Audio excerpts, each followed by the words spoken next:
Hello দর্শক, আপনাদের সবাইকে শুভেচ্ছা জানাচ্ছি টাইম এক্সক্লুসিভ অনুষ্ঠানে। যে বিষয়গুলো আজকে আমরা আলোচনা করব তার মধ্যে আছে স্টিমুলাস প্যাকেজের সর্বশেষ অবস্থা এবং যুক্তরাষ্ট্রের রাজনৈতিক আশ্রয় প্রার্থনার নতুন বিধান এবং প্রেসিডেন্ট ট্রাম্প ঔষধ নিয়ে একটি বিল একটি আইনে স্বাক্ষর করেছেন। এই বিষয়টি আমরা আলোচনা করব, কারণ ঔষধের সাথে আমাদের সবার জীবনের সম্পৃক্ততা রয়েছে।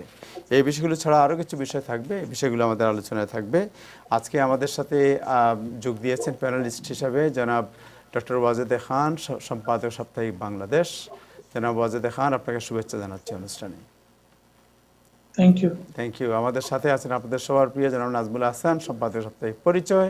জনাব নাজমুল হাসান, আপনাকে শুভেচ্ছা জানাচ্ছি। আর আমাদের সাথে আছেন জনাব শাহাব আহমেদ, যিনি long island city chemist, Astoria pharmacy সহ বেশ কয়েকটি ফার্মেসির প্রধান। তিনি আমাদের অনুষ্ঠানে যোগ দেবেন, তাকে শুভেচ্ছা জানাচ্ছি। আরও থাকবেন, আমাদের সাথে থাকার কথা আছে অ্যাটর্নি শেখ সেলিম। তিনি রাস্তার মধ্যে আছেন, বাসায় গিয়ে জয়েন করবেন বলেছেন, আমরা তার জন্য অপেক্ষা করব। আমরা শুরুতেই নিউজ আপডেট জানতে যাব। দর্শক, আপনারা যারা ফেসবুকে অনুষ্ঠানটি দেখছেন, আমরা আশা করি অনুষ্ঠানটি শেয়ার করবেন। আমরা প্রথমেই যাচ্ছি জনাব নাজমুল হাসান আপনার কাছে আজকের দিনের আপডেট জানার জন্য। ধন্যবাদ আবু তাহের, ধন্যবাদ সব প্যানেলিস্টদেরকে, আজকের সব দর্শকদের যারা দেখছেন। আজকে অবশ্য বেশ কিছু একটু অন্যরকম বিষয়টা নিয়ে শুরু করতে চাই। সেটি হচ্ছে যে যুক্তরাষ্ট্রে এখন দুটি ভাগ। এক ভাগ হচ্ছে করোনায় হিমশিম খাচ্ছে স্টেট, বেশ কিছু একটু 39 স্টেট, আর বাকি কয়েকটি স্টেট, তার মধ্যে নিউ ইয়র্ক অন্যতম, তারা শুধুমাত্র আপ্রাণ চেষ্টা করে যাচ্ছে কিভাবে দ্বিতীয় সংক্রমণটি ঠেকানো যায়, এবং সেই জন্য তারা বিভিন্ন পদক্ষেপ গ্রহণ করছে। তার ভিতরে অগ্রগণ্য হচ্ছে নিউ ইয়র্ক স্টেট। আপনারা জানেন যে নিউ ইয়র্কের গভর্নর অ্যান্ড্রু কুমো এই ব্যাপারে বেশ কঠোর অবস্থান গ্রহণ করেছেন, এবং বিশেষ করে এই সংক্রমণের ব্যাপারে তিনি যে ধরনের পরামর্শ গ্রহণ করে আসছেন গত কয়েক সপ্তাহ ধরে, তিনি কমপ্লিটলি সম্পূর্ণভাবে একজন তথ্য নির্ভর ডাটা, অর্থাৎ প্রশাসক, গভর্নর, এবং তিনি সেই বিবেচনায় তিনি নিউ ইয়র্ক সিটির উপরে বেশ তার নজর দৃষ্টি, এবং তার আশঙ্কা যে নিউ ইয়র্ক শহর যদি হাতছাড়া হয়ে যায়, বিশেষ করে করোনা সংক্রমণের নিয়ন্ত্রণের ক্ষেত্রে বিভিন্ন ব্যবস্থা গ্রহণে, তাহলে সমগ্র নিউ ইয়র্ক স্টেটের জন্য সেটি একটি বিপজ্জনক, এবং সেই জন্য তিনি বেশ কিছু ব্যবস্থা গ্রহণ করেছেন, যেটি গতকালকে আমরা আলোচনা করেছি, গত পরশু আলোচনা করেছি। সেটি হচ্ছে যে নিউ ইয়র্ক সিটির রেস্টুরেন্টগুলোর উপরে এখন বেশ নজরদারি দেওয়া হয়েছে, এবং সিভিলিয়ান দেশে সাদা পোশাকে বেশ কিছু নিয়োগ দেওয়া হয়েছে। বেশ কিছু মানুষ কিন্তু তারা বিভিন্ন রেস্টুরেন্টের আশেপাশে ঘুরছেন, কিছু বলছেন না। যদি সেখানে ভিড় দেখেন কিংবা দেখেন সোশ্যাল ডিস্টেন্সিং মানা হচ্ছে না, ছবি তুলে সেগুলো ফেসবুকে পোস্ট করে দিচ্ছে, এবং সেখান থেকে গভর্নর অফিস সেগুলোকে তদারক করছে, সেগুলোকে দৃষ্টি রাখছে। এবং এই বিষয়ে তিনি আজকেও কথা বলেছেন, যে তিনি বলেছেন যে তিনি কোন রকম ছাড় দেবেন না এই ব্যাপারে, এবং তিনি এই ব্যাপারে জিরো টলারেন্স নীতি গ্রহণ করেছেন। ইতিমধ্যেই 27টি লাইসেন্স বাতিল করেছে, এবং আরেকটি আইনের কথা তিনি বলেছেন যে শুধু ড্রিঙ্ক করার জন্য কেউ রেস্টুরেন্টে যেতে পারবে না, রেস্টুরেন্ট ব্যবহার করতে পারবে না, তাকে কোনো না কোনো খাদ্য গ্রহণ করতে হবে। এবং এই জন্য জানেন, কিছু কিছু রেস্টুরেন্ট নতুন একটি চিপস বের করেছে, তার নাম দিয়েছে কুমো চিপস, অর্থাৎ চিপস এবং ওয়াইন কিংবা বিয়ার কিংবা অন্য কিছু তারা পান করতে পারবে। যাই হোক, সেই অবস্থা থেকে গভর্নর সতর্ক করার চেষ্টা করছেন সকল নিউ ইয়র্কবাসীকে, এবং এটাও আশাবাদ ব্যক্ত করেছেন যে এখনো পর্যন্ত নিউ ইয়র্কের যে অবস্থা, তাতে নিউ ইয়র্কে এই করোনা ভাইরাস যথেষ্ট, আবারও উল্লেখ করছি শব্দটি, যথেষ্ট নিয়ন্ত্রণে রয়েছে। এবং আজকে তিনি যে হিসাবটি দিয়েছেন তাতে দেখা যাচ্ছে করোনা ভাইরাসের সংক্রমণের হার, রেট, অর্থাৎ রেট, যেটা আমরা বলি যে 100 জনে কতজন আক্রান্ত হয়েছে, সেই হিসাবে আজকে কিন্তু তা একজনেরও নিচে নেমে এসেছে। আজকে যতটুকু সম্ভব আমার মনে পড়ছে 0.98% ছিল। যাক, আমি হিসাবটা দিয়ে শুরু করি। আজকে গভর্নর এবং মেয়র দুজনে সাংবাদিক সম্মেলন করেছেন। গভর্নরের বক্তব্যটা আগে দিচ্ছি। গভর্নর আজকে সাংবাদিক সম্মেলন যা জানিয়েছেন তাতে দেখা যাচ্ছে যে নিউ ইয়র্ক স্টেটে গতকাল 76,507 ৭৩,৫০৭ জনের করোনা ভাইরাস টেস্টিং হয়েছে, যেটি যুক্তরাষ্ট্রের যে কোনো স্টেট কিংবা অনেক দেশের চাইতেও বেশি এই টেস্টিং। এবং আপনারা জানেন যে গতকাল নিউ ইয়র্ক সিটির মেয়র ব্লাজিও বলেছেন যে নিউ ইয়র্ক সিটি এখন দৈনিক 50,000 টেস্ট গ্রহণে সক্ষম। যার গভর্নর হিসাব অনুযায়ী আজকে নিউ ইয়র্ক স্টেটে, যে স্টেট 19.5 মিলিয়ন, অর্থাৎ 19.5 মিলিয়ন লোকের বসবাস যে স্টেটে, সেই স্টেটে করোনা পজিটিভ হিসেবে চিহ্নিত হয়েছেন ৭৩,৫০৭ জনের টেস্টিং এর পরে মাত্র ৫১৯ জন। অতএব এটি খুবই আশাব্যঞ্জক একটি, এবং আমার মনে হয় যে নিউ ইয়র্ক গভর্নর যেভাবে বলেন যে নিউ ইয়র্ক এখনো করোনা ভাইরাস নিয়ন্ত্রণে হাতের নিয়ন্ত্রণের মধ্যে রয়েছে, এবং সেটি এটার প্রমাণ। আর আরেকটি জিনিস যেটা গভর্নর আজকে বলেছেন সেটি হচ্ছে যে হসপিটাল অ্যাডমিশন, অর্থাৎ করোনা ভাইরাসে আক্রান্ত হয়ে গতকাল হাসপাতালে ভর্তি ছিলেন নিউ ইয়র্ক স্টেটে, সমগ্র নিউ ইয়র্ক স্টেটে ভর্তি ছিলেন ৬৫০ জন, এবং এবং মারা গিয়েছেন দুর্ভাগ্যজনকভাবে, প্রাণ হারিয়েছেন করোনা ভাইরাসে আক্রান্ত হয়ে ৯ জন। এবং এই এই এই ফিগারটি হচ্ছে, তারা যদিও সব মৃত্যুই আমাদের জন্য দুঃখজনক, তবে গত মার্চ মাসের তুলনায় কিংবা এপ্রিল মাসের তুলনায় এই মৃতের সংখ্যা অনেক কম। আরেকটি জিনিস আজকে যেটা গভর্নর আশাব্যঞ্জক কথা যেটা বলেছেন, আমি মনে করি দর্শকদের জন্য খুবই আশাব্যঞ্জক, যেটা হচ্ছে আপনারা সবাই জানেন যে অগাস্টের 20 তারিখে যে যারা রেন্ট পে করতে সক্ষম হবেন না, যাদেরকে ল্যান্ডলর্ডরা আদালতে নিতে পারবেন, সেই মনিটরিয়াম অর্থাৎ আদালতে যাওয়ার যে নিষেধাজ্ঞাটি, এটি এক্সটেন্ড করা হতে পারে বলে গভর্নর আশাবাদ ব্যক্ত করেছেন, তবে কোনো সিদ্ধান্ত তিনি জানাননি। তিনি শুধু এতটুকু বলেছেন, যদি প্রয়োজন মনে করা হয় তাহলে এই মনিটরিয়াম সিদ্ধান্তটি পিছানো হবে, অর্থাৎ আরো কিছুদিন বাড়িয়ে দেওয়া হবে, যেটার জন্য অবশ্য নিউ ইয়র্ক সিটির মেয়র ব্লাজিও যথেষ্ট দেন দরবার করছেন। তিনি সাংবাদিক সম্মেলনে বেশ খোলাখুলি বলছেন যে এই মনিটরিয়ামটি বাড়িয়ে দেওয়ার জন্য, কারণ নিউ ইয়র্ক অনেক মানুষ, নিউ ইয়র্ক সিটির অনেক মানুষ, নিউ ইয়র্ক স্টেটের অনেক মানুষ বাড়ি ভাড়া সময় মতো দিতে পারছেন না। তারা যদি এখন আদালতের মুখোমুখি হন তাহলে তাদের জন্য নেমে আসবে এক দুর্বিষহ অবস্থা। সেই অবস্থা থেকে তাদেরকে উদ্ধারের জন্য অন্তত এই মনিটরিয়ামটি বাড়ানো উচিত বলে মেয়র ব্লাজিও মন্তব্য করেছেন। গভর্নর আজকে বলেছেন যে তিনি চিন্তা ভাবনা করছেন, কিন্তু কোনো ডিসিশন এখনো দেননি। আরেকটি জিনিস যেটা বলছেন যে বিশেষ করে যে বিষয়টি গুরুত্বপূর্ণ, একটু আগেই তাহের উল্লেখ করেছেন স্টিমুলাসের ব্যাপারে। স্টিমুলাসের ব্যাপারে ইনফ্যাক্ট গতকালকে আমরা যে অবস্থাটি বর্ণনা করেছিলাম, ব্যাখ্যা করেছিলাম, তার চেয়ে খুব একটি বেশি উন্নতি হয়নি, পরিবর্তন হয়নি। আমরা গতবার বলেছিলাম যে রিপাবলিকানদের ভিতরে, সিনেট রিপাবলিকানদের ভিতরে স্টিমুলাস প্যাকেজ নিয়ে মতবিরোধ দেখা দিয়েছে। তারা কি, যারা উদার নৈতিক ডেমোক্রেটদের প্রস্তাবের পক্ষে যারা যেতে চাচ্ছেন না, তারা কট্টর অবস্থান নিয়েছেন, কিছু কিছু সিনেটর মাঝামাঝি অবস্থান নিয়েছেন, এবং যারা বিশেষ করে যারা আগামী নভেম্বরে নির্বাচনের মুখোমুখি হচ্ছেন, তারা বেশ নমনীয় অবস্থান গ্রহণ করতে চাইছেন, কিন্তু তাও আবার যেন ডেমোক্রেটদের কাছাকাছি চলে না যায় সেই নমনীয়তা, সেই জন্য তারা মোটামুটি একটু দ্বিধাদ্বন্দ্বে আছেন। সেই জন্য আগামী সোমবারের আগে সরাসরি আমরা কিছু জানতে পারছি না ওপেনলি, তবে হোয়াইট হাউস এবং ট্রেজারি সেক্রেটারি মিটুচেন চেষ্টা করছেন যে এমন একটি সমঝোতায় আসার জন্য যেটা ডেমোক্রেটদের সাথে মোটামুটি সমর্থন পাওয়া যায়। এবং এই ব্যাপারে মিটুচেনের একটু সুনাম আছে, তার কারণটা হচ্ছে যে কেয়ারস অ্যাক্টটি যখন পাশ করা হয় তখন এই মিটুচেনই রিপাবলিকানদেরকে আশ্বস্ত করেছিলেন ডেমোক্রেটদের প্রস্তাবের ব্যাপারে, যে এটি আমাদের যুক্তরাষ্ট্রের অর্থনীতির জন্য প্রয়োজন, এবং মিটুচেন কিন্তু সেই ভূমিকাটি অব্যাহত রেখেছেন। তিনি এখনো বলছেন যে যুক্তরাষ্ট্রের অর্থনীতিকে চাঙ্গা রাখতে হলে, সচল রাখতে হলে স্টিমুলাস প্যাকেজ, এবং বিশেষ করে এখন তিনি আগে যেটি সেভাবে বলেননি যে প্যান্ডেমিকের আনএমপ্লয়মেন্ট ইন্স্যুরেন্সের যে অতিরিক্ত $600 ফেডারেল সরকার থেকে পাওয়া যেত, সেটি যেটি আগামী এই সপ্তাহে বন্ধ হয়ে যাচ্ছে শেষবার নিউ ইয়র্ক স্টেটের জন্য, অন্তত করে অনেক স্টেটের জন্য জুলাই 31 তারিখ ডিপেন্ড করে কোন স্টেটের সপ্তাহ কোন দিন শুরু হয় এবং কোন দিন শেষ হয় তার উপরে। তবে নিউ ইয়র্ক স্টেটের জন্য এই রোববারে শেষ হয়ে যাচ্ছে। সেইটি বাড়ানোর ব্যাপারেও মোটামুটি মিটুচেন এবং হোয়াইট হাউসের দিক থেকে মৌন সমর্থন আছে, কিন্তু কট্টর রিপাবলিকানরা সেটি চাচ্ছেন না। তবে কিছু কিছু রিপাবলিকান এখন অবশ্যই একটু অতটা অনড় অবস্থানে নেই, তারা এই বিষয়টি কনসিডার করতে রাজি, যেহেতু যুক্তরাষ্ট্রের 39টি স্টেট এখন আবার আনএমপ্লয়মেন্টের মুখোমুখি পড়তে যাচ্ছে এই করোনা ভাইরাস সংক্রমণের কারণে। সংক্রমণ সেখানে বাড়ছে, অব্যাহত হবে। এবং আরো একটি বিষয় উল্লেখযোগ্য, সেটি হচ্ছে যে যুক্তরাষ্ট্রে আনএমপ্লয়মেন্ট আবেদনের সংখ্যা কিন্তু দ্রুত বৃদ্ধি পাচ্ছে ওই কয়েকটি স্টেটে, এবং তার ফলে এই অতিরিক্ত $600 দেওয়া না হলেও এর মাঝামাঝি কোনো একটি ফিগার, এটি 400 হতে পারে, 300 হতে ভাই পারে, আপনার সামনে কোনো 200 লাইট নাই, সামনে লাইট দেন। একটি প্রস্তাবনা হয়তো আসবে। তবে মিটুচেনের ধারণা হচ্ছে যে হয়তোবা এইটি এই যে বিলের কথা বলা হচ্ছে স্টিমুলাস বিলে, সেটি সেভাবে হয়তো নাও থাকতে পারে। এটি আলাদাভাবে পাশ করানোর চেষ্টা করা হচ্ছে যাতে এটা কন্টিনিউ করা যায়। তবে এটা ঠিক, যদি সত্যিকার অর্থে এটি এক্সটেন্ড করা হয় এবং যদি কেউ মিসও করে থাকেন, মিসও করেন হয়তোবা, তারা পরবর্তীতে সে অর্থ পেয়ে যাবেন, এটাও নিশ্চয়তা আছে।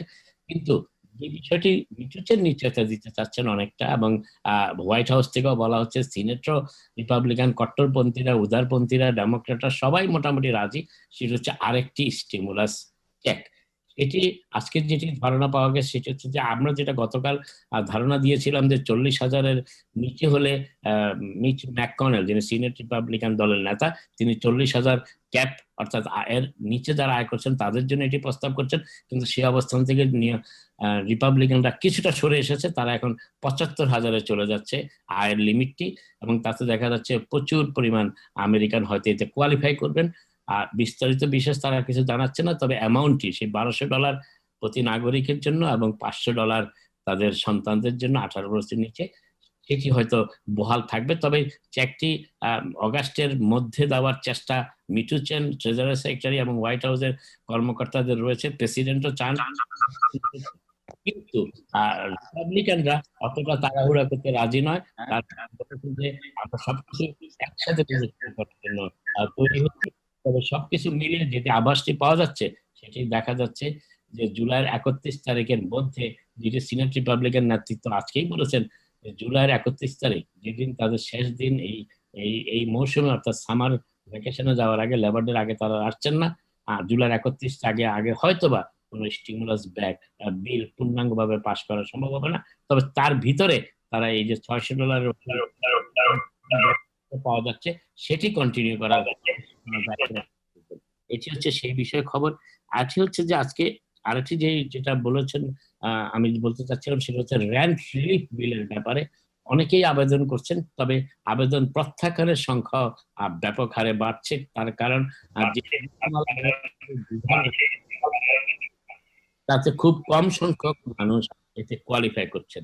আরেকটি বিষয় যেটি হচ্ছে যে আজকে সেন্টার ফর ডিজিজ কন্ট্রোলের আগামী স্কুলগুলো খোলার ব্যাপারে যে যে বিধানের কথা বলা হচ্ছে, প্রেসিডেন্ট ট্রাম্প বিশেষ করে চেষ্টা করছেন স্কুল খোলার ব্যাপারে, চালু করার ব্যাপারে। এবং গতকাল আমরা এই বিষয়ে আলোচনা করেছি যে তিনি চান যে আমেরিকানদের যদি চাকুরির জীবনে ফিরে যেতে হয়, তাহলে স্কুল খোলা রাখাটা খুবই জরুরি। কিন্তু আজকে আবার তার বিরুদ্ধে একটি মতবাদ পাওয়া গেছে, সেটি হচ্ছে যে প্রেসিডেন্ট যেখানে করোনা ভাইরাস সংক্রমণের আতঙ্কে ভয়ে জ্যাকসন বিলের রিপাবলিকান পার্টি নির্ধারিত কনভেনশনের একটি পর্ব বাতিল করে দিয়েছেন, সেখানে তিনি কিভাবে এই পরিস্থিতি উন্নতি না হলে স্কুলে যাওয়ার কথা বলছেন বাচ্চাদের, কিশোরদের, এটি ঠিক খাপ খায় না এইভাবে। আর এটি অনেকটা স্ববিরোধী মন্তব্য প্রেসিডেন্টের। তবে প্রেসিডেন্ট চাচ্ছেন যে স্কুল চালু করা হোক। তবে নিউ ইয়র্ক স্টেটের গভর্নর এবং মেয়র বলেছেন যে তারা একটি ধারণা দেওয়ার চেষ্টা করেছেন বাবা মাকে, কিভাবে স্কুল চালু হলে পরিচালনা করা হবে, কিন্তু সেটি কোনো ফাইনাল কোনো কিছু নয়। আরেকটি ব্যাপার হচ্ছে যেটি বলার চেষ্টা করছিলাম, সেটি হচ্ছে যে নিউ ইয়র্ক সিটিতে আজকে গতকাল যে মেয়রের একটি বক্তব্য বেশ আলোচনার সৃষ্টি করছে, সেটি হচ্ছে যে এই প্রথম যুক্তরাষ্ট্রের একটি বড় সিটির মেয়র তার বক্তব্যে কার্ল মার্কস, সমাজতন্ত্রের যিনি প্রবর্তক, যাকে পিতা বলা হয় সমাজতন্ত্রের, তার বক্তব্যকে উদ্ধৃত করেছেন। কার্ল মার্কস একটি বক্তব্যকে উদ্ধৃত করেছেন, এবং তিনি কার্ল মার্কসের একজন ভক্ত, কার্ল মার্কস নিয়ে পড়াশোনা করেছেন স্কুল জীবনে, ছাত্র জীবনে। এটি উল্লেখ করে তিনি বলেছেন যে যে কথাটি তিনি বলার চেষ্টা করেছেন মেয়র কার্ল মার্কসকে উদ্ধৃত করে, সেটি হচ্ছে যে রাষ্ট্র হচ্ছে সবকিছুর মূলে, কিন্তু সেটি তিনি বিশ্বাস করতে চাচ্ছেন না। জনগণের অধিকারের একটি ব্যাপার আছে, বিষয় ভাবার ব্যাপার আছে, সেটি হচ্ছে মূল কথা। এবং সেটিতে কিন্তু মোটামুটি বেশ আলোচনার সূত্রপাত করেছে। তার কারণটা হচ্ছে এই প্রথম যুক্তরাষ্ট্রের একজন প্রভাবশালী রাজনীতিবিদ একটি বড় সিটির মেয়র কার্ল মার্কসকে উদ্ধৃত করেছেন। এটি হচ্ছে এখন খবর। আর শেষ করার আগে আরেকটি বিষয় যেটি বলতে চাই, সেটা আমাদের কমিটির জন্য খুবই গুরুত্বপূর্ণ। ইমিগ্রেশনের একটি খবর বলতে চাই, খুবই গুরুত্বপূর্ণ খবর সেটি। আপনারা তো আজকে দেখেছেন, ভুলে গেছি যে আমরা 31শে জুলাইয়ের ভিতরে যদি বাজেট পাওয়া না যায় ফেডারেল গভর্নমেন্ট থেকে, তাহলে ইমিগ্রেশন সার্ভিসের যে 13,000 লোককে ছাঁটাই করার প্রস্তাব রাখা হয়েছিল, সেটি পিছানো হয়েছে 31শে আগস্ট পর্যন্ত। এবং সেটি এই কারণে পিছানো হয়েছে যে তারা আশা করছেন যে কংগ্রেসে যে স্টিমুলাস প্যাকেজ নিয়ে আলোচনা হচ্ছে সেখানে ইমিগ্রেশন কর্তৃপক্ষের জন্য একটি বরাদ্দ থাকবে, সেই আশাতেই তারা আরো 1 মাস পিছিয়ে দিয়েছেন। এর ফলে ইমিগ্রেশন দপ্তরের কাজে কিছুটা চাঞ্চল্য, কিছুটা গতি ফিরে আসলেও সেটি আপনারা জানেন যে প্রেসিডেন্ট ট্রাম্পের এক্সিকিউটিভ অর্ডারের কারণে কোনো প্রকার গ্রিন কার্ড কিংবা ভিসা প্রসেস হচ্ছে না। তবে এর ফলে বেনিফিট কারা পাবেন? যারা পাবেন তারা হচ্ছেন যারা সিটিজেনশিপের আবেদন করেছেন, তাদেরকে হয়তো আরো দ্রুত সিটিজেনশিপের ব্যবস্থা করা হচ্ছে এবং করা হবে এই কারণে যে তারা যাতে নভেম্বরের নির্বাচনে ভোটটি দিতে পারেন, সেই জন্য এই ব্যবস্থাকে ত্বরান্বিত করার চেষ্টা করা হচ্ছে। এবং আরেকটি সর্বশেষ যে খবরটি আমি উল্লেখ করতে চাই, যেটি খুবই গুরুত্বপূর্ণ এবং আমাদের অনেক বাংলাদেশি আমেরিকানদের জন্য গুরুত্বপূর্ণ, বাংলাদেশিদের জন্য গুরুত্বপূর্ণ, যারা রাজনৈতিক আশ্রয় গ্রহণ করেছেন ইতিমধ্যে। রাজনৈতিক আশ্রয়ের প্রক্রিয়াটাকে অনেক কঠিন করে ফেলা হয়েছে, সেটা আমরা এতদিন বলে আসছি। কিন্তু এখন যেটি দেখা যাচ্ছে, যেটি আমরা আর কয়েক মাস আগে আরেকটি অনুষ্ঠানে আমরা বলেছিলাম, যে যুক্তরাষ্ট্র সরকার এ পর্যন্ত, বিশেষ করে ট্রাম্প অ্যাডমিনিস্ট্রেশন এ পর্যন্ত যারা এই রাজনৈতিক আশ্রয়ে গ্রহণ করে পরবর্তীতে নাগরিক হয়েছেন, তাদের ফাইলগুলো তদন্ত করে দেখার চেষ্টা করছেন, তদন্ত করার কাজও শুরু করেছেন। ইতিমধ্যে বেশ কয়েকজন নাগরিককে তারা নাগরিকত্ব বাতিল করে ডিপোর্টেশন প্রক্রিয়া নিয়ে এসেছেন। আর বিষয়টি হচ্ছে যে তাদের ট্রাম্প অ্যাডমিনিস্ট্রেশনের ধারণা যে রাজনৈতিক আশ্রয়ে অনেক মিথ্যা তথ্য প্রদান করা হয়েছে, যে তথ্যগুলো সঠিক নয়। এর ফলে অনেকে সেই সময় রাজনৈতিক আশ্রয় লাভ করে পরবর্তীতে যুক্তরাষ্ট্রের নাগরিকত্ব লাভ করেছেন এবং তাদের মাধ্যমে অনেকেই, যেহেতু নাগরিকরা তাদের ভাই বোনদেরকে এদেশে সহজে নিয়ে আসতে পারেন, তাদের মাধ্যমে অনেকেই দেশে এসেছেন যারা এদেশে আসার জন্য উপযুক্ত নয়, যারা পরবর্তীতে অনেক সন্ত্রাসী কার্যক্রমে লিপ্ত হয়েছেন, ফ্রডুলেন্ট কার্যক্রমে লিপ্ত হয়েছেন।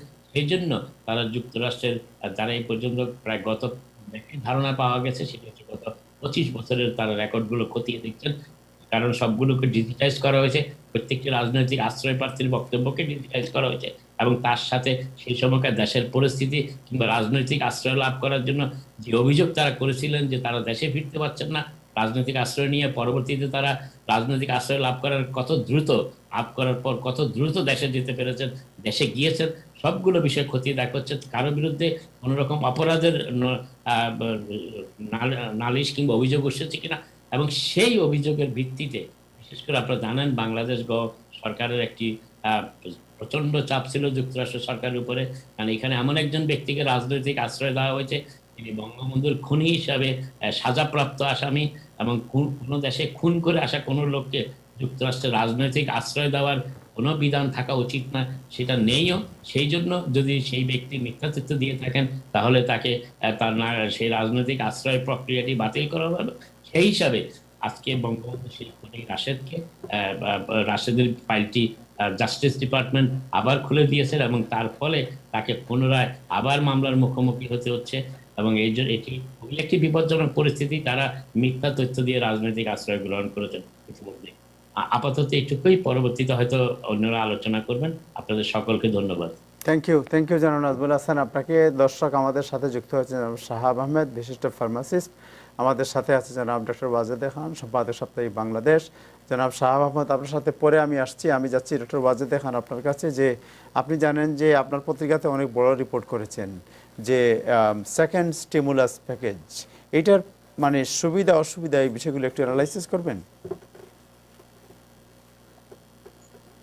ধন্যবাদ জনাব আবু তাহের। আর টাইম টিভির দর্শক শ্রোতা এবং আজকের যারা আলোচক সবাইকে শুভেচ্ছা। তো স্টিমুলাস প্যাকেজ যেটা নিয়ে কথা হচ্ছে আজকে যুক্তরাষ্ট্রের সবচেয়ে আলোচিত বিষয়। আপনারা জানেন যে গত মার্চের মাঝামাঝি সারা যুক্তরাষ্ট্রব্যাপী জরুরি অবস্থা ঘোষণা করা হয় করোনা ভাইরাস মহামারীর কারণে। এই মাসেই সিনেট এবং কংগ্রেস একটি বিল পাশ করে, যেটা $2.5 ট্রিলিয়ন বিল ছিল, স্টিমুলাস বিল, যেটা আপনার 3টা ভাগে এই অ্যামাউন্টটাকে, এই পরিমাণ টাকাটা দেওয়া হয়েছিল। একটা হলো ক্ষুদ্র ব্যবসায়ী, আর একটা হলো যারা ক্ষতিগ্রস্ত হয়েছেন তাদেরকে স্টিমুলাস চেক, এবং যারা বেকার ভাতা মার্চ মাস থেকে পেয়েছেন তাদেরকে স্পেশাল প্যান্ডেমিক ভাতা $600 করে প্রতি সপ্তাহে এটা দেওয়া হয়েছে। এই এর পাশাপাশি স্কুল, হসপিটাল এবং করোনার চিকিৎসার জন্য এই পুরো টাকা 3 ভাগে ভাগ করে দেওয়া হয়। সে সময়ে প্রায় 16 কোটি আমেরিকান $1200 করে এক একজন পেয়েছেন, 2 জনের পরিবারে $2400 পেয়েছেন, এবং যাদের পরিবারে 3 জন সদস্য ছিল, 17 বছর বয়সের কম, পরিবারের উপর নির্ভরশীল, তারা $500 করে পেয়েছিল। এটা পাওয়ার পরে এবং যারা গত 4 মাস যাবৎ $600 করে পেয়ে আসছিলেন প্রতি সপ্তাহে বিশেষ রিলিফ ভাতা হিসাবে, সেটা 31শে জুলাই শেষ হয়ে যাবে। এর আগেই গত মে মাসের মাঝামাঝি ডেমোক্রেটিক পার্টি হাউজে একটা বিল নিয়ে আসে। সেই বিলটা ছিল সেকেন্ড বা দ্বিতীয় স্টিমুলাস প্যাকেজ বিল। সেখানে তারা $3 ট্রিলিয়ন প্রস্তাব করে। এই প্রস্তাবটা করা হয়েছিল যে কবে কখন এই করোনা ভাইরাস শেষ হবে, মানুষ তাদের কর্মস্থলে ফিরে যাবে, এটা সম্পূর্ণ অনিশ্চিত ছিল। এই জন্য তারা এই $3 ট্রিলিয়ন বিল আনে। সেই সময় তারা আরেকটা সংশোধনী আনে, সেটা হিরোজ অ্যাক্ট নামে। সেখানে বলা হয় যারা ওই সময়ে $1200 করে পাননি এবং অনেক আমেরিকান যাদের স্ত্রী বিদেশি এবং তাদের কোনো সোশ্যাল সিকিউরিটি না থাকায় তারা ওই চেক পাননি, এবং অনেক পরিবারে যাদের 17 বছরের বয়সের উপরে কলেজ ছাত্র আছে, যারা অক্ষম বা পরিবারের উপর নির্ভরশীল, তারা ওই সময়ে চেক পায়নি। এই দ্বিতীয় স্টিমুলাস চেকে তারা যাতে পায় সেই বিধান রাখার কথা বলা হয়েছে। এবং এর অতিরিক্ত যাদের পরিবারে 5 জন নির্ভরশীল সদস্য আছে তাদেরকে অন্তর্ভুক্ত করার কথা বলা হয়েছিল।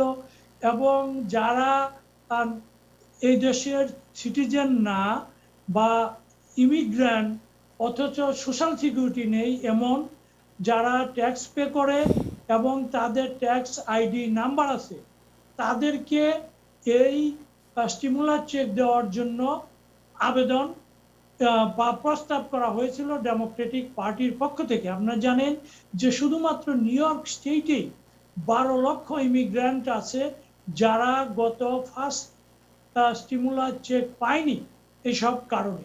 তো তাদেরকে অন্তর্ভুক্তির কথা বলা হয়েছিল। তখন রিপাবলিকান পার্টি এবং হোয়াইট হাউস প্রশাসন মনে করেছিল যে করোনা ভাইরাস এর মধ্যে চলে যাবে এবং অর্থনীতি চাঙ্গা হবে, কাজেই তাদের এই প্রস্তাবকে তারা ওই সময় পাত্তা দেয়নি। এখন দেখা যাচ্ছে যে করোনা ভাইরাস নিউ ইয়র্ক বা এর আশেপাশের রাজ্যগুলোতে কমলেও অন্যান্য স্টেটে ব্যাপক আকার ধারণ করেছে। আজকে পর্যন্ত আমেরিকায় প্রায় 1.5 কোটি লোক অফিসিয়ালি করোনা ভাইরাসে আক্রান্ত এবং প্রায় 1.5 লক্ষ মানুষ আমেরিকান ইতিমধ্যে প্রাণ হারিয়েছে, এবং আনঅফিসিয়ালি এই সংখ্যা আরো অনেক বেশি হবে। এই কারণে তাদের ভেতর একটি বোধোদয় হয়েছে হোয়াইট হাউস প্রশাসন এবং রিপাবলিকান যারা কংগ্রেসম্যান এবং সিনেটর আছে তাদের ভেতর। আপনারা জানেন যে এই করোনা ভাইরাসের এই দীর্ঘ ছুটির পর গত 20 জুলাই প্রথমবারের মতো হোয়াইট হাউসে প্রেসিডেন্ট ট্রাম্প, ভাইস প্রেসিডেন্ট এবং স্টিভ যিনি ট্রেজারি সেক্রেটারি তার সাথে বৈঠকে বসেন রিপাবলিকান সিনেটের প্রধান ম্যাককনেল এবং মিচ ম্যাককনেল এবং আরেকজন রিপাবলিকান যিনি ক্যালিফোর্নিয়ার, তারা বৈঠকে বসেন। 20 তারিখের বৈঠকে তাদের ভেতর একটা আলোচনা হয়। এমনিতেই তাদের ভেতর একটা ডিফারেন্স হয়ে গেছিল হোয়াইট হাউস এবং রিপাবলিকান কংগ্রেশনালদের মাঝে। সেটা ছিল যে তারা প্রস্তাব করেছিলেন বিশেষ করে যে করোনা টেস্ট, তারপরে আপনার ট্রেসিং এবং ফেডারেল হেলথ ডিপার্টমেন্টে তারা প্রস্তাব করেছিলেন বড় ধরনের একটা বাজেটের জন্য। এবং প্রেসিডেন্ট ট্রাম্প এবং তার প্রশাসন সেটা বাতিল করে দিয়েছিলেন। এর জন্য তারাও একটু ক্ষিপ্ত ছিলেন এবং গত সোমবারের বৈঠকের পর এটা একটা সমঝোতায় পৌঁছে এবং তারা এই সমঝোতাটায় তারা প্রস্তাবে একটা ঐকমত্যে আসেন যে $3 ট্রিলিয়ন যেটা ডেমোক্রেটিক পার্টি প্রস্তাব করেছিল এইটাকে $1 ট্রিলিয়ন এনে সেটা ক্ষুদ্র ব্যবসায়ী, হসপিটাল, স্কুল বাদে $400 বিলিয়ন স্টিমুলাস চেক এবং ভাতা হিসেবে ইয়ের সাথে বেকার ভাতার সাথে কোনো অ্যাড করে দেওয়া যায় কিনা এই প্রস্তাবটা নিয়ে এসেছিলেন। এটা নিয়ে তাদের ভেতর মঙ্গলবারে এটা নিয়ে আবার একটু বাক্য বিনিময় হয়, বিতণ্ডা হয় হোয়াইট হাউস প্রশাসনের সাথে। গত বুধবার আলোচনা চলে, বৃহস্পতিবার আলোচনা চলে। আজকে যেটা হয়েছে যে হাউসের স্পিকার ন্যান্সি পেলোসি স্পষ্ট করে বলে দিয়েছেন যে আমরা এ ধরনের কোনো প্রস্তাব রিপাবলিকানরা যেটা দিয়েছে আমরা সেটা মানি না। আমরা চাই 31শে জুলাই থেকে $600 করে যেটা বেকার ভাতার সাথে প্রতিটি স্টেটে প্রতিটি আমেরিকান পেত সেইটা আমরা পুনর্বহাল চাচ্ছি ডিসেম্বর পর্যন্ত, এই $600 করে। আর তার সাথে হিউজ অ্যাক্টে যে কথাগুলো আমি আগে বললাম যারা বঞ্চিত হয়েছে তাদেরকে এর আওতায় আনতে হবে। এছাড়া প্রত্যেকটা স্টেট, সিটি এবং করোনা ভাইরাস এবং টেস্টের জন্য আলাদা বাজেট এটা বরাদ্দ করতে হবে। এই বিষয়গুলো যদি বরাদ্দ করা না হয় তারা এই প্রস্তাবে রাজি না। এখন এখানে হোয়াইট হাউস প্রশাসনের পক্ষ থেকে যিনি আপনার mark Meadows chief of staff এবং ট্রেজারি সেক্রেটারি তারা একটা প্রস্তাব দিয়েছেন যে আমরা $600 করে রাখতে পারবো না প্রতি সপ্তাহে, তবে চাকরি হারানোর আগে যাদের বেতন ছিল সেই বেতনের মূল বেতনের 70% যদি ফেডারেল এবং স্টেট লেভেলে আমরা যোগ করে দেই তাহলে হয়তো এটা একটা ভালো ধরনের একটা সুবিধা তারা পাবে। তবে হিসাবে দেখা গেছে যে এই ধরনের কোনো প্রস্তাব যদি বাস্তবায়িত হয় তাহলে এখন যারা $600 পেত তারা শুধুমাত্র $200 তাদের চাকুরি বেকার ভাতার সাথে যোগ হবে। আপনারা জানেন যে প্রাথমিক পর্যায়ে মার্চে 4 কোটি লোক চাকরি হারিয়ে ফেলেন এই করোনা ভাইরাসের কারণে। তখন বেকারত্বের হার ছিল 14.7%। এরপরে জুনে কিছু লোক চাকরিতে যোগদানের পর প্রাথমিক রিওপেনিং এর পর সেটা এখনো যেটা আছে 11.1% লোক বেকার আছে। এইটা যুক্তরাষ্ট্রের ইতিহাসে দ্বিতীয় মহাযুদ্ধের পর সবচেয়ে সর্বোচ্চ বেকারত্বের হার। এখন যারা আপনার মনে করেন যে বেকার ভাতা এ পর্যন্ত $600 করে পেয়েছে প্রতি সপ্তাহে, তখন তাদের মূল বেতন ছাড়াই সব মিলিয়ে তারা 140% বেকার ভাতা এখানে বা টাকাটা প্রতি সপ্তাহে পেত। এখন যদি এটা বন্ধ করে দেওয়া হয় এটা 51% নেমে আসবে। এই যে এটা নিয়ে ডিবেট চলছে, এখন 31শে জুলাইয়ের মধ্যে একটা টার্গেট আছে, যদি এটা বাস্তবায়ন করা যায় তাইলে একটা সুবিধা হবে যদি সমঝোতায় আসে। তা না হলে আগামী 7ই আগস্ট হাউস একটা অবকাশে, হাউস এবং সিনেট অবকাশে চলে যাবে 32 দিনের অবকাশে। আগামী লেবার ডের পরে 10 সেপ্টেম্বর তারা ফিরে আসবে।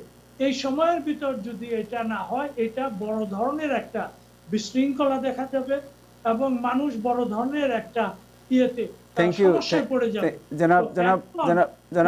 আগেই এটা 7ই আগস্টের মধ্যে একটা সমঝোতায় আসার ব্যাপারে ইঙ্গিত দিয়েছেন।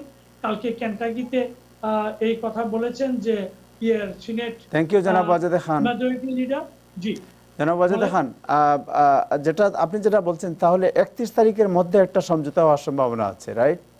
31 তারিখে না হলে এটা 7ই আগস্ট পর্যন্ত হতে পারে। 7ই আগস্ট পর্যন্ত হতে পারে।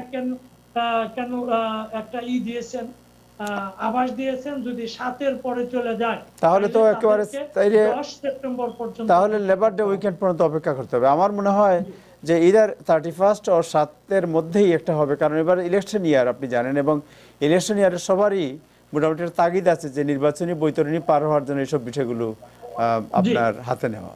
আপনি কি মনে করেন?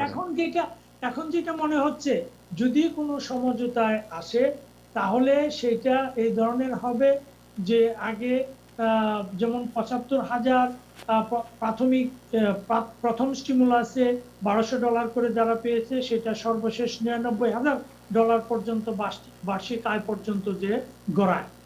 এইবার শোনা যাচ্ছিল যে $40,000 বার্ষিক আয় যাদের তাদের করা হবে, সেটা এখন $75,000 পর্যন্ত গিয়েছে। তবে এখানে যারা $1,200 করে পাবে তাদের পরিবারের যারা নির্ভরশীল, সেখানে 3 জনের জায়গায় 5 জন পর্যন্ত যেতে পারে। এবং যারা হিরোজ অ্যাক্টে যেটা বলা হয়েছে, যাদের পরিবারে যে আমেরিকান আপনার যার সোশ্যাল সিকিউরিটি নাই, তিনি যারা যেটা পান নাই, তারা যাতে এটা পায়, এবং যারা নন ইমিগ্রেন্ট এখানে যারা ট্যাক্স পে করে, যারা সিটিজেন না, তারা যাতে এটা পায়, এটার জন্য একটা জোর দাবি এখান থেকে ডেমোক্রেটিক পার্টির মধ্য থেকে আসছে। তবে ধারণা করা হচ্ছে এটা হয়তো সর্বশেষে $300 বা $400 হতে পারে, এরকম একটা সম্ভাবনা হয়তো বা দেখা যেতে পারে। থ্যাংক ইউ ডক্টর ওয়াজেদ খান, আপনাকে আবার আসছি আপনার কাছে। আমরা একটু যাব একটা ছোট ব্রেকের পর আবার আসবো, আমরা আলাপ করব ঔষধ নিয়ে জনাব শাহাব আহমেদের সাথে। আমরা একটা ছোট ব্রেকে যাচ্ছি, ব্রেকের পরই ফিরবো। দর্শক আমাদের সাথেই থাকুন।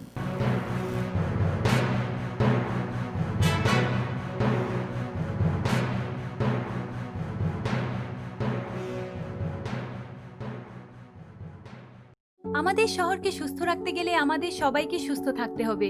সেজন্য আপনার কোনো ভয় ছাড়া পরিচর্যা এবং সহায়তা খোঁজার অধিকার আছে। সকল নিউ ইয়র্কবাসীর স্বাস্থ্য পরিচর্যা এবং সামাজিক পরিষেবা প্রাপ্ত হতে পারেন অভিবাসন স্থিতি, অর্থ পরিশোধের ক্ষমতা অথবা কর্মসংস্থানের স্থিতি নির্বিশেষে। nyc.government/immigrants এ গিয়ে আরও জানুন। বিনামূল্যে এবং গোপনীয় অভিবাসন সংক্রান্ত সাহায্যের সংযোগের জন্য অ্যাকশন NYC কে কল করুন 1800-354-0365 নম্বরে। আর নয় অর জব, মাত্র 4 মাস আমাদের এখানে আইটি প্রশিক্ষণ নিয়েই হয়ে যান একজন আইটি প্রফেশনাল। স্বপ্নের আমেরিকায় আপনার স্বপ্ন পূরণে স্মার্ট টেক দিচ্ছে বছরে $80,000 থেকে $120,000 চাকরির নিশ্চয়তা। পূর্বের কোনো কম্পিউটার বা আইটির অভিজ্ঞতার প্রয়োজন নেই। Smart tech IT solutions, we build your dream job in IT. 7208 Broadway, 2nd floor, Jackson Heights, New York 11372. Phone 917-293-5724.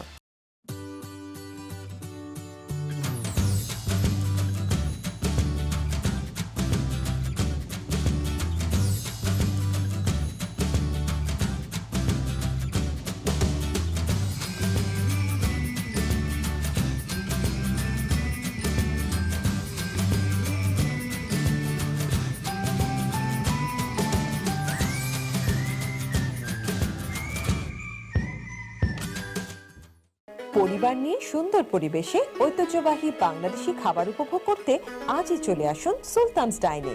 Sultans ডাইনের বিশেষত্ব হচ্ছে কাচ্চি বিরিয়ানি, মোরগ পোলাও সহ সব ধরনের কাবাব। এছাড়াও রয়েছে দক্ষিণ পূর্ব এশিয়ার জনপ্রিয় খাবার দোসা, থালি, চিকেন 65, ললিপপ চিকেন। প্রতি বৃহস্পতিবার রয়েছে বিয়েবাড়ির ঐতিহ্যবাহী স্পেশাল মেনু, বিয়েবাড়ির কাচ্চি, রোস্ট পোলাও, জালি কাবাব, শামি কাবাব, বোরহানি, জর্দা ফিরনি সহ মুখরোচক সব খাবার। আমাদের রয়েছে যে কোনো অনুষ্ঠানের জন্য কেটারিং ও ফ্রি ডেলিভারির সুবিধা। রাজার মতো খেতে চাইলে আসুন Sultan's dine. Sultan's dine, 11023 Jamaica avenue, Richmond hill, New York 11418।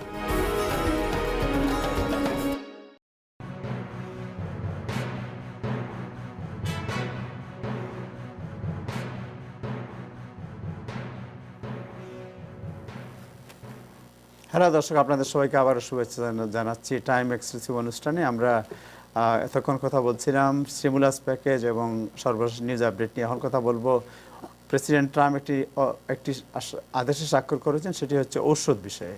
এই বিষয়ে আমরা কথা বলবো বিশিষ্ট ফার্মাসিস্ট শাহাব আহমেদ আপনার সাথে। জনাব শাহাব আহমেদ, আপনাকে শুভেচ্ছা জানাচ্ছি অনুষ্ঠানে। আসসালামু আলাইকুম। ওয়ালাইকুম বাংলা আসসালাম। টিভির টাইমের টেলিভিশনের সবাইকে শুভেচ্ছা।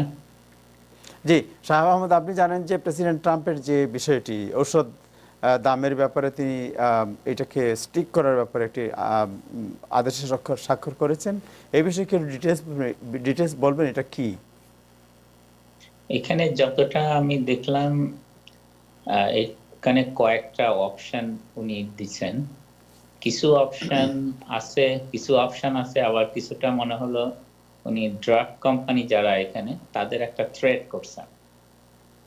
প্রথম একটা জিনিস যেটা একটা জিনিস করে আসছিল, যে ড্রাগ ফার্মেসি যখন একটা ড্রাগ ডিসপেন্স করে, ওইটার এগেনস্টে যখন মেডিকেড অথবা মেডিকেয়ারে যখন ফার্মেসি ডিসপেন্স করে, এটার এগেনস্টে একটা পার্সেন্টেজ আমরা বলি ডিসকাউন্ট, 10 থেকে 12% ওই ড্রাগ ম্যানুফ্যাকচারাররা ফেডারেল গভর্নমেন্ট অথবা মেডিকেডকে, ইচ স্টেটে যে মেডিকেড তাদের এটা একটা রিবেট হিসাবে পে করে।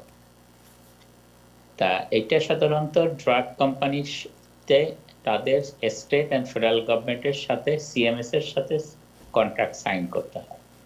যারা কন্ট্রাক্ট সাইন করে না তাদের ড্রাগগুলো সাধারণত মেডিকেড অথবা মেডিকেয়ারের এখন যেটা বলা হয় পার্ট ডিতে, ফর্মুলারিতে তারা অ্যাকসেপ্ট করে না। তা একটা প্রভিশন দেখলাম প্রেসিডেন্ট ট্রাম্প ওইটা এই ডিসকাউন্টটা বাদ দিতে চাচ্ছে, যাতে ড্রাগ কোম্পানির এই রিবেটটা আর গভর্নমেন্টকে দিতে হবে না, সেটা একটা প্রভিশন দেখলাম।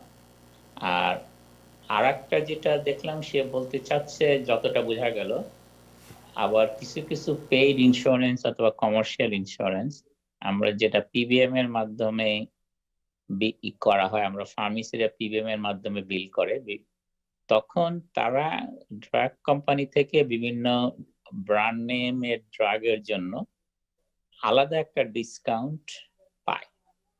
ওই ডিসকাউন্টটা 12% থেকে আরো বেশি। It could be sometimes it's a 40%, sometimes 30%.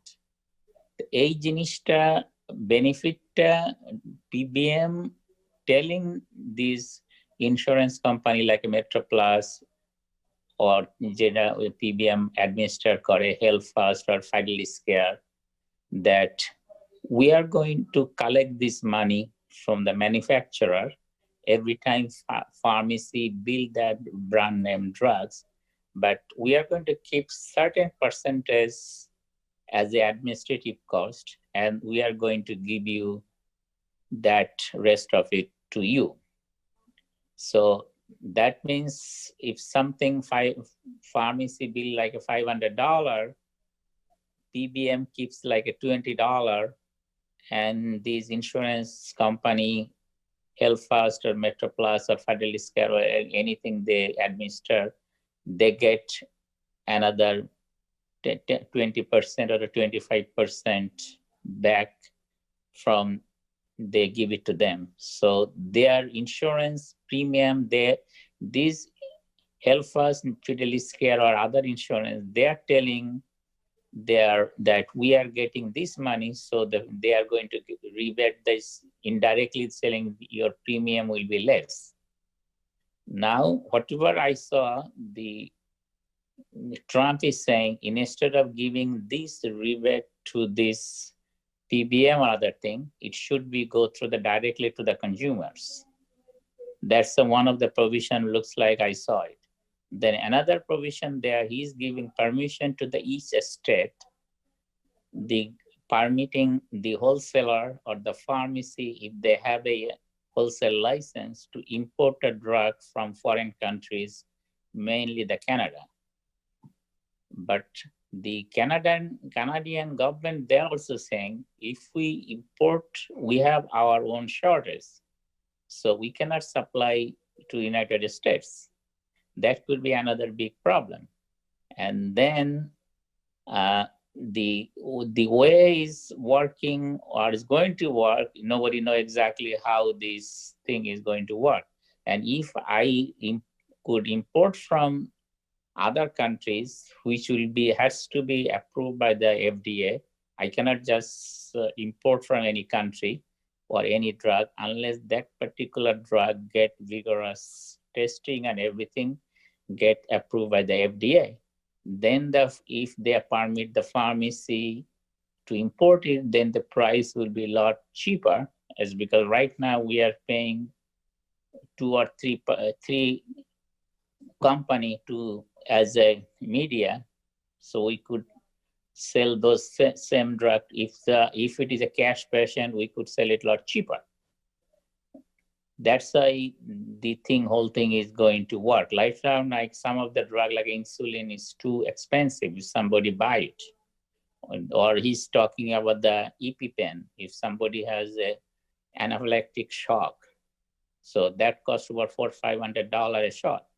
So he's trying to say that, okay, if this drug could get imported, then it could be cheaper. And that's why he's also saying, another provision is saying, why the United States pay some of these brand drug, like the same insulin. ওকে সাহাব ভাই, আমি জানতে চাচ্ছি যে এই যে president ট্রাম্পের যে স্বাক্ষর হলো, এই স্বাক্ষরে কি ঔষধের দাম কমবে না সমান থাকবে না বাড়বে?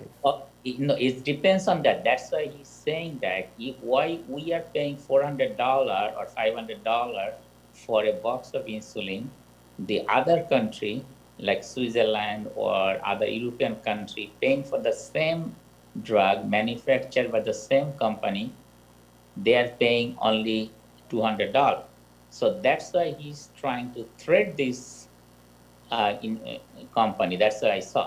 So if I don't know whether that threat is going to work, if that works, so আপনি যেটা বলতে চাচ্ছেন, company might be lowering the price in here. So আপনি যেটা বলতে চাচ্ছেন যে ইউরোপের যে প্রাইস, এই প্রাইসের সাথে একটা কম্পেয়ার বা একটা ফাইট করার জন্য প্রেসিডেন্ট ট্রাম্প এই নির্দেশ দিয়েছেন, এবং অ্যাকর্ডিং টু ওনার যে স্বাক্ষর, এই স্বাক্ষর অনুযায়ী যে ড্রাগের দাম কমার কথা, right? He indirectly threatened this company to lower the price. Otherwise, he's going to permit those these wholesaler to import from the foreign countries.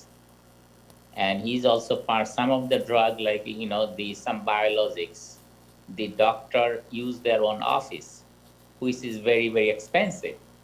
So he's threatening that company. If you don't lower the price, I'm going to tell these doctors, or they could directly buy from overseas.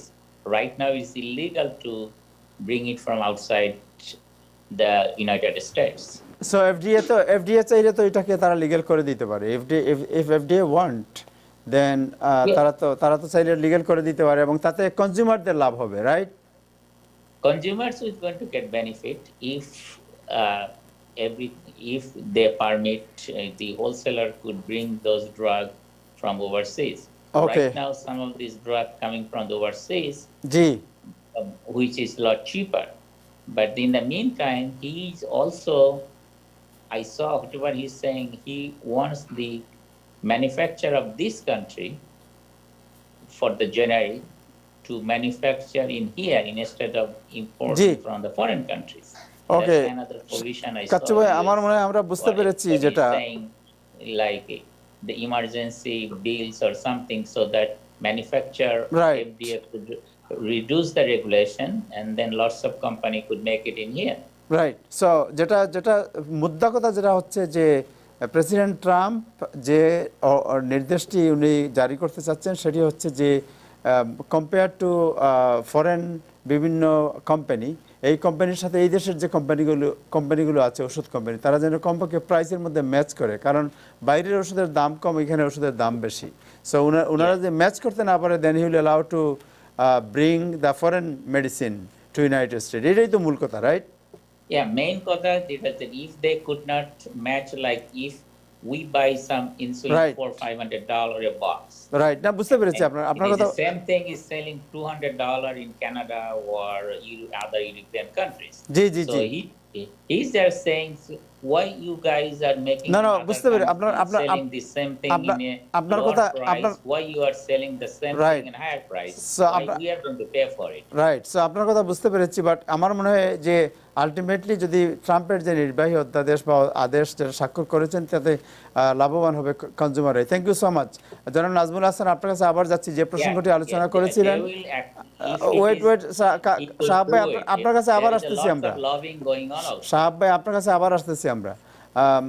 আমার মনে হয় যে জনাব নাজমুল হাসান এবং doctor Wazed খান, সাহাব ভাই আপনিও থাকেন, আমরা যে বিষয়টি নাজমুল ভাই যেটা আগে প্রশ্ন তুলেছিলেন যে পলিটিক্যাল অ্যাসাইলামে রাশেদ চৌধুরীকে দেশে ফিরিয়ে নেওয়ার ব্যাপারে তার কেস রিওপেন করা হচ্ছে আফটার 14 ইয়ার্স অর 12 ইয়ার্স।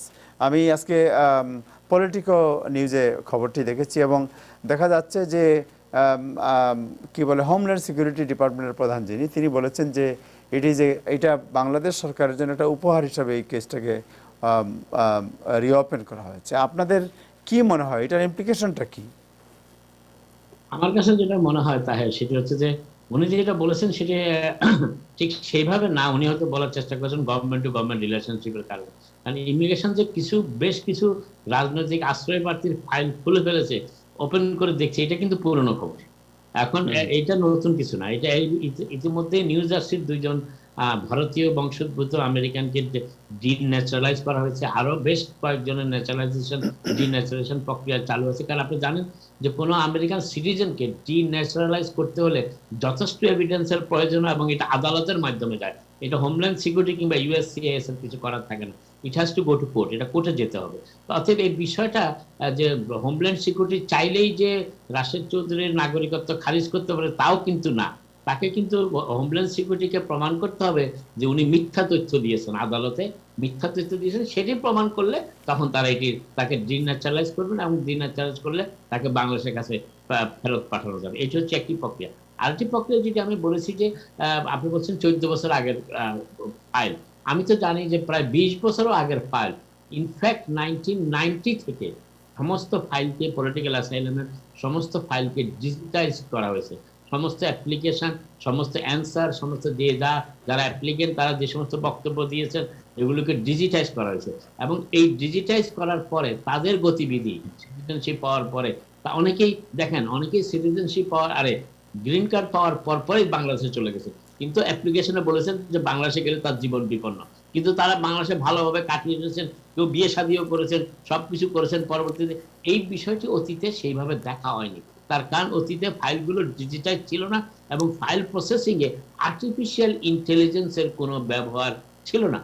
গত কয়েক বছরে এই আর্টিফিশিয়াল ইন্টেলিজেন্স সফটওয়্যারের এত ডেভেলপ হয়েছে, আপনারা অনেকেই হয়তো জানেন যে আনএমপ্লয়মেন্টের ডিসিশনগুলো, ফেডারেল লোনের যে ডিসিশনগুলো, এগুলোর অনেকটাই কিন্তু ব্যাকগ্রাউন্ড থেকে এখন আর্টিফিশিয়াল ইন্টেলিজেন্স ডিসাইড করে আপনার প্রদত্ত তথ্যের ভিত্তিতে। অতএব কোনো তথ্যকে ম্যাচ করা, এবং 20 বছর আগেও যদি আপনি কোনো তথ্য দিয়ে থাকেন, এবং হয়তো আপনি 20 বছর আগে এদেশে এসেছেন, পলিটিক্যাল আশ্রয় চেয়েছেন, আপনার হয়তো এয়ারপোর্ট দিয়ে ঢুকেছেন, ঢুকার সময় বলেছেন যে আপনি এয়ারপোর্ট দিয়ে ঢুকেননি, আপনি বর্ডার দিয়ে ঢুকেছেন, কিন্তু পরবর্তীতে তারা যখন I-94 কে ডিজিটাইজ করেছে এবং আপনার সাথে ম্যাচ করতে পেরেছে, তখন আপনার স্টেটমেন্টটা মিথ্যা ধরা পড়েছে। অতএব সেই ক্ষেত্রে এইগুলো বিশেষভাবে হচ্ছে। এখন অনেকে নাম পরিবর্তন করেছেন, অনেকে তাদের জন্মস্থান পরিবর্তন করেছেন, অনেকে জন্মসাল পরিবর্তন করেছেন, সবকিছুর ম্যাচিং এর ভিতরে এখন চলে এসেছে। এর ফলে এই নাগরিকত্বের বিষয়টি ট্রাম্প অ্যাডমিনিস্ট্রেশন, এই একটি বিষয় এটি ট্রাম্প অ্যাডমিনিস্ট্রেশনের ইউএসসিআইএস কিংবা হোমল্যান্ড সিকিউরিটি খুব বেশি প্রচার করেনি যে তারা এই পিছনে ধাওয়া করছে, এখন তারা করছে। এবং এর ফলে যে আপনারা জানেন যে নাগরিকত্বের যে ভেরিফিকেশন প্রসেসটি, তা সত্ত্বেও আগে অনেকটা লিবারাল ছিল, এই কারণে হয়তো এখন একটু বেশি করে যাচ্ছে। আমরা এটি বাংলাদেশ সরকারের জন্য কোনো গিফট আমি সেটা মনে করি না, এটি একটি জাস্টিফাইড। Thank you. যদি খুনের আসামি হয়ে আমেরিকায় রাজনৈতিক আশ্রয় লাভ করে, এবং পৃথিবীর সব খুনিদের যদি আমেরিকাতে রাজনৈতিক আশ্রয়ের একটা প্রক্রিয়া চালু হয়ে যায়, সেটা খুবই নিরাপদ জিনিস নয়। এবং আপনি জানেন ট্রাম্প প্রশাসন কথায় কথায় যুক্তরাষ্ট্রের নাগরিকদের নিরাপত্তার কথা বলে, কিন্তু তার সেই সাথে যদি একজন খুনিকে রাজনৈতিক আশ্রয় দিয়ে পুনর্বাসনের সুযোগ করে দেয়, সেটাও তেমন অন্যায়। জি, থ্যাংক ইউ সো মাচ। আমরা অ্যাটর্নি শেখ সেলিম আমাদের সাথে জয়েন করেছেন। অ্যাটর্নি শেখ সেলিম, আপনাকে শুভেচ্ছা জানাচ্ছি অনুষ্ঠানে। আমরা ওয়াজেদ ভাই আপনার কাছে আসতেছি, আমি যেহেতু একজন অ্যাটর্নি এসেছেন, তার সাথে এটা লিগ্যাল ইমপ্লিকেশন নিয়ে একটু কথা বলবো। যে শেখ সেলিম, আপনি জানেন যে পলিটিক্যাল অ্যাসাইলামে যারা আবেদন করেছিলেন তাদের কেসগুলো নাকি আবার সিটিজেন হলেও তাদের কেসগুলো আবার রিওপেন করা হচ্ছে, এবং দেখা হচ্ছে ওয়েদার এনি ফলস ক্লেইমের মধ্যে আছে কিনা। বিশেষ করে বাংলাদেশে যে বঙ্গবন্ধু শেখ মুজিবুর রহমানের একজন কনভিক্টেড খুনি ব্যক্তি যিনি রাশেদ চৌধুরী এখানে আছেন, তার কেসটি রিওপেন করেছে হোমল্যান্ড সিকিউরিটি ডিপার্টমেন্ট। এইটার পলিটিক্যাল ইমপ্লিকেশন কি মনে হয় আপনার কাছে? যে এই ব্যক্তি যে ধরেন বঙ্গবন্ধুর মার্ডারার, জি উনি অ্যাসাইলাম হয়েছে, তারপরে উনার অ্যাসাইলামের পরে গ্রিন কার্ড হয়, গ্রিন কার্ডের পরে সিটিজেন হয়। তো এই এক একটা স্টেজে রিওপেন করার একটা ওয়ে পদ্ধতি আছে, র্যামিফিকেশন আছে, এবং কোনটা সেটার উপর উনি কোন স্টেজে ছিলেন সেটার উপরে নির্ভর করে। যেমন উনি যদি ন্যাচারালাইজড হয়ে থাকেন তাহলে প্রসিজার টোটালি ভিন্ন, এবং এটা কোর্ট ছাড়া ন্যাচারালাইজেশন রিভোক করা যায় না। 1996 এর ইমিগ্রেশন অ্যাক্টে সরকার চেষ্টা করেছে এটা অ্যাডমিনিস্ট্রেটিভলি সিটিজেনশিপ রিভোক করবে, মানে সরকার, কোর্ট ছাড়া।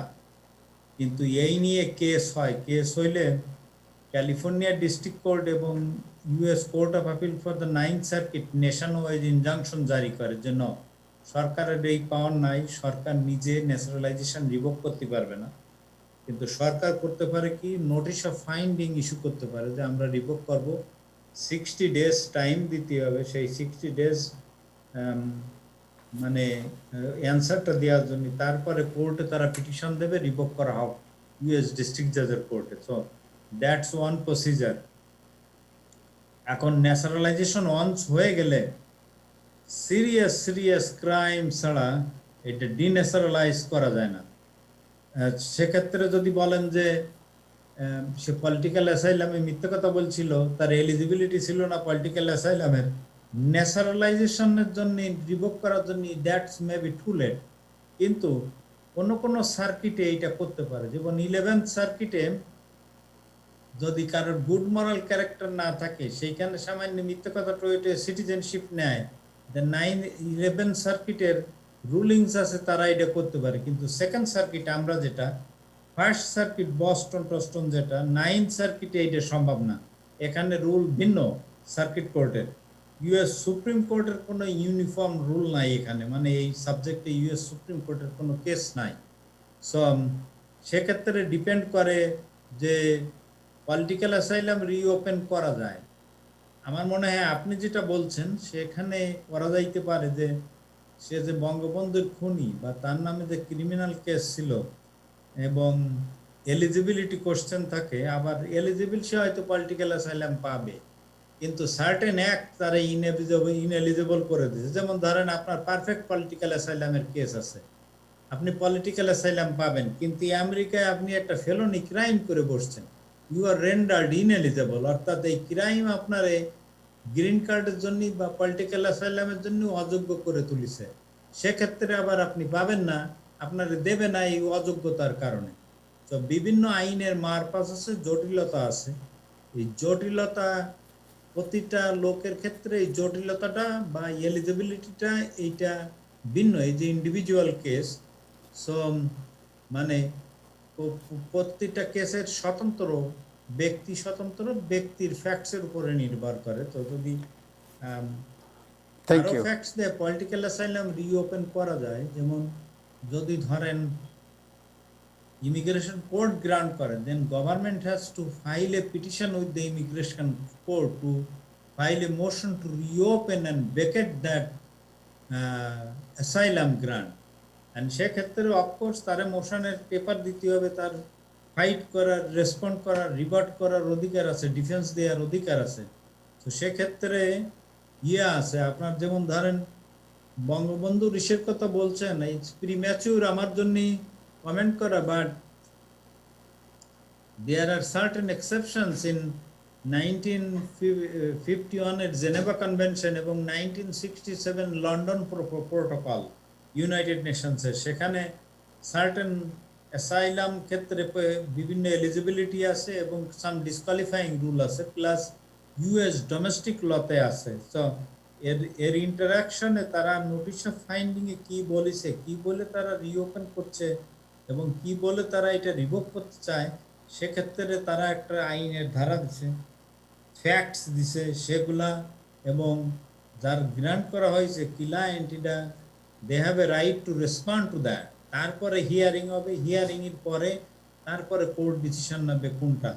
এটা রিভোক করা যায়, কিন্তু ইটস টাফ ডিপেন্ড করে কার লয়ার কত শক্ত, কার লয়ার কি পরিমাণ আইন জানে, কার ফ্যাক্টস কি, তার উপরে নির্ভর করে অনেক কিছু। থ্যাংক ইউ জনাব শেখ সেলিম আপনার এই সুন্দর যুক্তিপূর্ণ বক্তব্যের জন্য। জনাব ডক্টর ওয়াজেদে খান, আপনার কি মনে হয়? হ্যাঁ, ডক্টর ওয়াজেদে খান, আপনার সাউন্ড আনমিউট করতে হবে। এটা যদি রুটিন কোনো কলিং হয়ে থাকে, যে এরকম অনেককেই ডাকছে, তাইলে সেটা একটা ভিন্ন কথা। এখানে অ্যাটর্নি সাহেব বললেন এই আইনের ধারাগুলো, তবে এটা কোথাও দেখলাম যে attorney general, US attorney general file call করেছে, নাকি এটা হোমল্যান্ড সিকিউরিটি কল করেছে, এটা দুই জায়গায় দুই ধরনের কথা মনে হচ্ছে। হ্যাঁ, তো আমার মনে হয় যদি এটা রুটিন হয়ে থাকে, তাইলে অন্যান্য দেশে যদি কোনো লোককে কোনো ক্রাইমের জন্য, ইন্টারনাল এখানকার কোনো ক্রাইমের জন্য বা লুফল্টের জন্য এটা করে থাকে, সেই কারণে যদি হয়ে থাকে সেটা একটা কথা। তবে বাংলাদেশ সরকারের রিকোয়েস্টেই শুধু এটা সরাসরি তাকে একজনকেই তার ফাইলটাই তলব করা হয়েছে, যদি এরকম হয়ে থাকে তাহলে সেটা ভিন্ন কথা। এই জন্য আমাদেরকে, আমার মনে হয়, একটু অপেক্ষা করতে হবে যে আসলেই বিষয়টা কি। এটা এখনো অত্যন্ত প্রিলিমিনারি স্টেজে আছে। থ্যাংক ইউ সো মাচ জনাব ডক্টর ওয়াজেদে খান। জনাব Nazmul Hasan, do you have any update? 1 minute আছে সময় আমাদের। জনাব নাজমুল হাসান। এমন কোনো আপডেট নেই। সেলিম ভাই, আপনি কি আর কোনো এটার কনক্লুশন করবেন? 1 মিনিট সময় আছে আমাদের আরো। কনক্লুশন আজকে অবশ্য আলোচনা হচ্ছে আরেকটি বিল নিয়ে, যেটা হাউস বিল পাস করেছে, যেটা সেটি হচ্ছে যে ট্রাম্প যাতে আর কোনো এক্সিকিউটিভ অর্ডার জারি করে মুসলিম ব্যান করতে না পারে। তবে এই ধরনের বিল হাউস এইগুলো অনেক বিল, হ্যাঁ, কিন্তু এগুলি সিনেট থেকে যায় না, এগুলি ফলো করে প্রচার করারও জনমনে এক ধরনের বিভ্রান্তি সৃষ্টি হয়। অনেক সময় অনেক প্রাইভেট বিল করে রাজনৈতিক কারণে, রাজনৈতিক সুবিধা আদায়ের জন্য। এটি সেই ধরনের একটি বিল। এই ধরনের বিল সিনেটে পাস না হলে, এবং সিনেটে পাস হওয়ার পরও এক্সিকিউটিভ হবে না, এক্সিকিউট করা যাবে না, কারণ প্রেসিডেন্ট এই বিলে ভেটো দিতে পারে। রাইট। জনাব শেখ সেলিম, আপনার কি কিছু বলার আছে? আর আধা মিনিট সময় আছে আমাদের, 30 সেকেন্ড। কি ব্যাপারে বলুন না, এই যে বিষয়টা আমরা যে কেসগুলো, এটা কি আপনি মনে করেন যারা পলিটিক্যাল অ্যাসাইলাম অফিসে যাদের কেস আপনার অ্যাকসেপ্ট হয়েছে, এগুলোও কি তারা রিওপেন করতে পারে চাইলে? এগুলা রিওপেন করতে পারে যদি ফার্স্ট ডকুমেন্ট দিয়ে থাকে, কিন্তু কোন পর্যায়ে, কত আগে এটা হয়েছে, মানে গ্রান্ট হয়েছে, এবং সেই লোকটা পার্মানেন্ট রেজিডেন্ট হয়ে গেছে কিনা, সিটিজেন হয়ে গেছে না, তার উপরে অনেক সো কেউ যদি আপনার মনে করেন একজনের গ্রান্ট হয়েছে 1996 এ 94 এ, আজকে থেকে 20 বছর আগে, 25 বছর আগে, তার কি হবে? সে সিটিজেন হয়ে গেছে already. Might be too late. Okay, যে করা যাবে না তা না, but it might be too late for them. এবং কোন গ্রাউন্ড, ওই লোকটারে কি কারণে এটা রিভোক করছে, সেগুলোর ব্যাপার স্যাপার আছে, তো তার উপরে বহু ফ্যাক্টর নির্ভর করে। করা যাবে না তা না, but they have a very good defence to do it. Okay, সেইটা হলো ব্যাপার। Thank you so much. আমার মনে হয় যে এভিডেন্স আছে, সেই এভিডেন্স আপনি লিগালি অ্যাটাক করতে পারেন, তো তার অপোজিটে এভিডেন্স সাবমিট করতে পারেন। তো এর উপরে নির্ভর করে যে আপনার আমি আপনারে বলি, একটা লিগাল একটা রোগ হইলে আপনার ডাক্তার এভরিথিং, পেশেন্ট কিছু না। কারণ prescription, test, method, everything doctor নির্ভর করে। তো একটা লিগাল কেস হইলে আপনার লয়ার এভরিথিং, লয়ার কি করবে না করবে, লয়ার কি স্ট্র্যাটেজি নেবে, কোন আইন নেবে, নেবে, সেক্ষেত্রে ডিপেন্ড করে আপনার লিগাল কাউন্সিলের উপরে। অর্থাৎ attorney is everything there, like a doctor in a patient case. Thank you so much. Thank you doctor জনাব শেখ সেলিম। আমি ধন্যবাদ জানাচ্ছি আমাদের সব প্যানেলিস্টদেরকে। ধন্যবাদ জনাব নাজমুল হাসান, ধন্যবাদ ডক্টর ওয়াজেদে খান, শেখ সেলিম, আপনাকে অলওয়েজ ধন্যবাদ। ইউ লুক গ্রেট, আপনাকে খুব সুন্দর লাগছে আজকে। এবং সাহাব ভাই, আপনাকে সুন্দর লাগে তাহের ভাই। Thank you so much. দর্শক, আজকে এ পর্যন্তই। আগামীকাল আবার দেখা হবে। সবাই ভালো থাকবেন। খোদা হাফেজ।